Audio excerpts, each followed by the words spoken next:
Je veux l'original. Aujourd'hui, on se contente bien volontiers des copies, n'est-ce pas? Parce qu'on ne peut pas se payer l'original, mais malgré tout, on désire quand même l'original. Tu vois les copies dans les marques, quelquefois les marques sont très chères, alors les gens se contentent des copies. Des gens n'achètent pas le produit parce qu'il vaut cher et ils achètent la copie, falsifiée peut-être, frelatée, mais ils l'achètent parce que ça ressemble à l'original. On se contente bien volontiers des copies. Alors les gens, le monde se crée une multitude de copies. Et je dirais attention parce que la vie chrétienne n'y échappe pas. Parce que dans la vie chrétienne, il nous semble aussi peut-être parfois que l'original est trop inaccessible. L'original est trop dur à atteindre. Mon ami, c'est une erreur que l'on doit rapidement, très rapidement, corriger.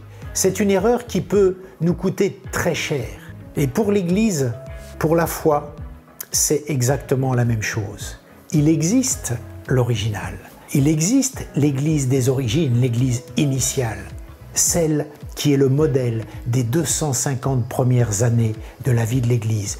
Ce modèle, il n'est pas hors de prix. Ce modèle, il n'est pas inaccessible. Ce n'est pas un niveau surélevé. Il faut simplement prendre ces principes de base. Il faut simplement saisir ces principes. Tu sais, c'est comme l'alphabet. Tu connais les lettres, alors tu peux écrire l'histoire. Eh bien, si tu as les principes que la parole de Dieu nous a laissés dans l'original, tu peux construire l'histoire même en 2020. C'est pourquoi je te partage ma vision. Tu le sais, si tu me suis maintenant, vision à laquelle j'ai donné un nom. Je l'ai appelée Vision Origine. Origine, c'est quoi? Prends le mot origine. Chaque lettre va représenter quelque chose. Je les détaille rapidement avec toi. Le O de origine, c'est onction. Onction, l'onction du Saint-Esprit. Le R, c'est retour, c'est résurrection.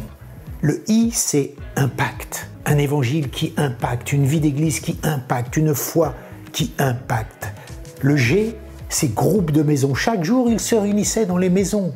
G comme groupe de maisons. De nouveau, le I comme initial, comme au début.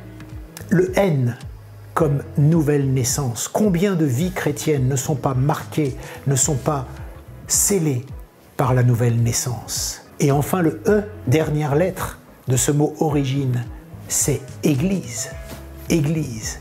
Je voudrais te dire, mon ami, tu n'es pas obligé de vivre une copie de l'Évangile.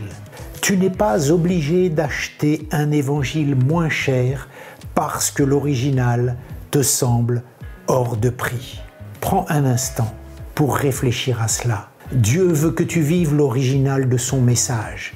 Dieu veut que tu vives la plénitude de son message. Jésus-Christ a dit, vous ferez des choses bien plus grandes que celles que j'ai faites. L'original n'est pas inaccessible. Tu ne peux pas te contenter d'une copie de l'Évangile. Et Jésus-Christ veut que tu vives la plénitude de sa vérité.